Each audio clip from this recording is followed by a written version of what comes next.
Mesdames et messieurs, bonsoir. Ravi de vous retrouver et bienvenue à cette nouvelle édition de notre programme hebdomadaire Questions égyptiennes. Et l'édition d'aujourd'hui, du samedi 25 février 2023, sera consacrée à la promotion du tourisme à la suite de l'exposition internationale Sports Expo 2023. Mais avant de commencer notre sujet, nous allons voir ensemble le président Abdel Fattah el-Sisi qui a réitéré l'importance de la numérisation lors d'une réunion avec le Premier ministre Dr Moustapha Madbouli et le ministre des Communications et des Technologies de l'Information, l'ingénieur Amr Talat. Un commentaire signé Chérif Boussila. Le président Abdel Fattah el-Sisi a tenu samedi une réunion avec le Premier ministre et le ministre des Communications et des Technologies de l'Information. Lors de la réunion, le président el-Sisi a enjoint de poursuivre les efforts pour renforcer la transformation numérique et l'automatisation des procédures administratives et gouvernementales. Le président Abdel Fattah el-Sisi a écouté une présentation du ministre des Communications sur les efforts de réhabilitation et de formation des ressources humaines égyptiennes dans le domaine de la technologie des informations selon la stratégie l'Égypte ville numérique. Le président el-Sisi a également passé en revue les derniers travaux effectués à un certain nombre d'initiatives et de projets. Le ministre des Communications a souligné que l'Égypte a atteint la catégorie la plus élevée de l'indice de développement du gouvernement numérique pour l'année 2022 publié par la Banque mondiale et que la poste égyptienne a progressé dans l'indice de développement postal au cours de l'année écoulée, devenant la deuxième dans le monde arabe et en Afrique et la 57e dans le monde entier.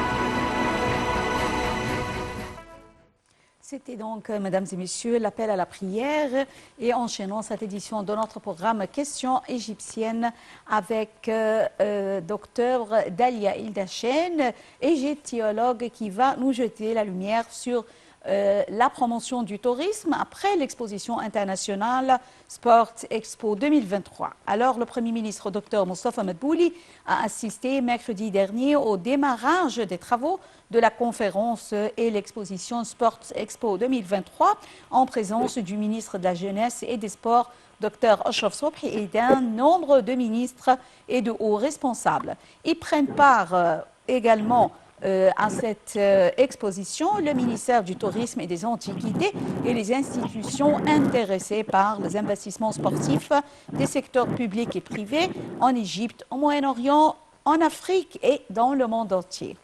Bonsoir, docteur Dalia Ildachen. Bonsoir, comment allez-vous, madame? Bonsoir. Alors, parrainé par le président Abdel Fattah el-Sisi, les activités de l'exposition internationale Sports Expo 2023 se tiennent du 22 au 25 février en cours au Centre international des congrès El Manara. Tout d'abord, selon vous, docteur Dalia Ildachen, que signifie l'importance accordée de la part de la présidence égyptienne envers ce genre d'exposition? En fait, bonsoir tout d'abord. Et puis, vous savez, je pense que c'est une étape quand même très importante. Puis, puisqu'on a vécu une période quand même très, très difficile, partant de la période de Covid, et puis il y avait vraiment donc pas mal d'éléments et pas mal des événements justement avant. Je pense que c'est vraiment donc c'était une nécessité pour relancer encore une fois donc l'industrie du tourisme en Égypte, pour la rebooster et pour la relancer sur le marché international. Veuillez nous jeter plus de détails sur l'exposition Sport Expo 2023 et son importance sur le plan du tourisme. En fait, ça va nous remettre, comme je viens de vous dire, sur le marché international. C'en est une chose. La deuxième chose, il y a vraiment donc des gens il y a par exemple des pays, notamment comme la France, comme l'Allemagne, ils peuvent connaître très bien donc l'importance de l'Égypte. Ils ont vraiment donc, ce sont des gens qui ont des connaissances un petit peu approfondies sur l'histoire, sur l'archéologie. Il y a d'autres personnes, pour eux, bon, l'Égypte va se résumer dans les pyramides, dans quelques masques funéraires ou quelques momies. Je pense qu'une expo pareille, ça va vraiment donc redonner encore plus de détails. Ça va remettre l'image sur un plan général, sur un plan économique, sur un plan historique, archéologique, donc un plan général qui va redonner les gens envie. S'ils n'ont pas vraiment donc été en Égypte, ça va les intriguer un petit peu sur le pays. Et ben s'ils ont vraiment donc fait un voyage, peut-être ça va être encore une deuxième fois, une deuxième découverte sur un autre plan, sous la direction donc du président qui s'occupe vraiment beaucoup maintenant donc sur le cadre archéologique et historique. Selon vous, que signifie le choix du site El Manara et de la date des activités de l'exposition internationale Sports Expo 2023? Bon, le site d'El Marara devient maintenant donc un site un petit peu renommé sur un cadre archéologique. Peut-être les gens, comme je viens de vous dire, il y a des gens qui connaissent absolument pas donc les détails sur nos sites. Donc je pense que là, son importance historique, son importance archéologique, l'absence vraiment donc de quelques spots de lumière là-dessus, ça va vraiment donc aussi bien que la date, ça va vraiment donc mettre ça, je veux dire, en position un peu plus claire pour les gens qui ne connaissent pas ou qui n'ont pas vraiment assez d'informations là-dessus. Quel sera l'effet de la participation aux différentes activités de cette exposition et d'autres expositions sur le plan international ou même national sur la promotion du tourisme?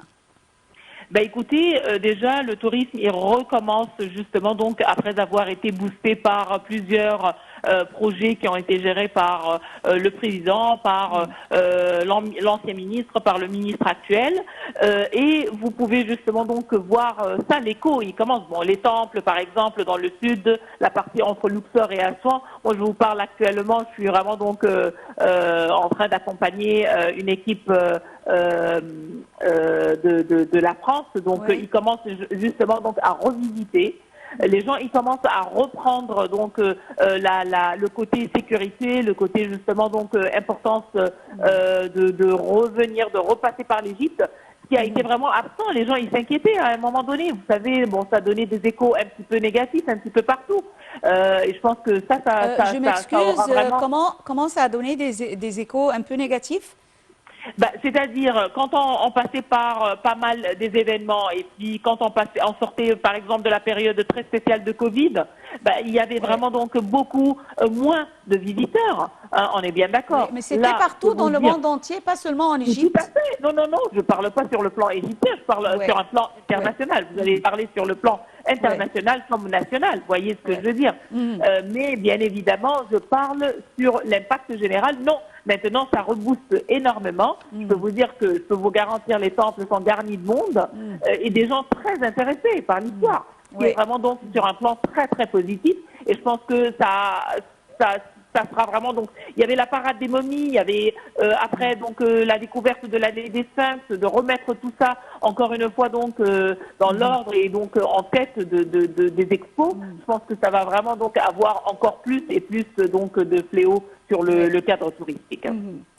On peut dire que le tourisme sportif est un des divers genres de tourisme dont jouit l'Égypte, notamment de la part de la jeunesse. Alors, comment évaluez-vous le tourisme sportif actuellement en Égypte et comment l'évoluer davantage? Écoutez, l'Égypte, sur un plan général, a été vraiment bien gâtée sur un plan, par exemple, le tourisme sportif, le tourisme culturel, le tourisme historique, archéologique, religieux. Je pense que maintenant, donc, si on a été vraiment un petit peu dans cette barrière de tout ce qui est balnéaire, de tout ce qui est, par exemple, plongée. Voilà, donc c'était vraiment donc ça, le cadre sportif qui était connu. Je pense que maintenant, donc avec l'Expo, ça va vraiment donc rebooster sur d'autres domaines, sur le cadre sportif général. Et je pense que là, c'est ce qu'on avait vraiment donc besoin. C'est une exposition donc qui vient vraiment à temps. Quels sont, selon vous, les sites touristiques qui attirent les jeunes en Égypte? Les jeunes, vous parlez sur un cadre national ou international? Non, international, mais qui les attire envers l'Égypte. Écoutez, ça reste toujours le Luxor avec son importance. n'oublions pas que le tiers des monuments du monde reste dans cette région-là. La vallée des rois, avec ses histoires un petit peu légendaires, le cadre mythique, et puis vous voyez les temples de Karnak, le berceau de l'humanité, le temple de Luxor avec son éclairage. Écoutez, les gens, déjà il y a quelques pays comme la France par exemple qui enseignent l'histoire de l'Égypte, je veux dire en 6e. Donc ça commence à faire écho. Les gens ils commencent vraiment donc, à connaître encore plus. Et je pense que de plus en plus on aura vraiment donc les générations. Je pense que les gens vraiment du 3e âge ils connaissaient très bien. Maintenant les générations jeunes ils commencent quand même à voyager, à venir beaucoup en Égypte. Et ça je le sens à travers mon métier. Comment évaluez-vous le rôle des médias en ce qui concerne la promotion du tourisme? Ouh là là, c'est un rôle très important parce que c'est le miroir qui reflète justement ce qui se passe dans le pays. Le cadre du média, je pense que c'est un pilier essentiel justement donc dans le côté comment remettre ça en ordre, comment montrer les détails donc de l'intérieur, comment vraiment mettre quelques spots de lumière sur quelques sites. Je pense que ça vraiment donc c'est votre rôle et je pense que vous le faites impeccablement ces jours-ci. On peut dire comment voyez-vous les efforts déployés par l'État pour la promotion du tourisme pendant les 8 dernières années? C'est-à-dire que c'est de plus en plus, on donne vraiment donc l'importance qui était vraiment à un moment donné un peu perdue. Non, je pense qu'il y a des efforts énormes. Écoutez, récemment, il y avait combien de fouilles qui ont été vraiment donc diffusées mondialement, qui ont vraiment fait des échos, comme les fouilles qui viennent d'être à Saqqara. Il y a sur les sites justement donc de Dachour, il y a donc dans le sud, tout ça de la part de l'État et je veux dire ces petits soins vis-à-vis donc à la pierre. Je pense que non, ça rebooste énormément. Les gens ils viennent déjà avec des idées de quelques découvertes en tête. Donc ils viennent à la recherche de ce qu'ils ont vu vraiment à travers les efforts de l'État et les efforts de médias reflétés par chez eux. Est-ce que vous voyez, docteur Dalia Dachen, que avec l'inauguration du grand musée égyptien qui sera inauguré, est-ce que vous voyez qu'avec ce grand musée, il y aura des effets positifs sur la promotion du tourisme? Écoutez, déjà les gens, ils attendent ça depuis longtemps. Ils ne font que, même les groupes, ils ne font que demander comment ça sera pour quand, ça sera pour quand. Je peux vous dire que les gens, ils attendent impatiemment l'inauguration et je pense que ça va faire vraiment donc tonnerre. Une inauguration pareille, écoutez, le monde entier attend l'inauguration du Grand Musée. Docteur Dalia Dachen, égyptiologue et experte en tourisme, nous vous remercions infiniment pour ces informations. Merci. Merci et bonne soirée, madame. Merci à vous. Merci à vous et bonne soirée. Mesdames et messieurs, nous arrivons à la fin de cette édition de notre programme hebdomadaire Questions égyptiennes. Rendez-vous la semaine prochaine, mais avec une autre question égyptienne. Merci pour votre fidélité à NLTV International et restez avec nous. Bonne soirée. Au revoir.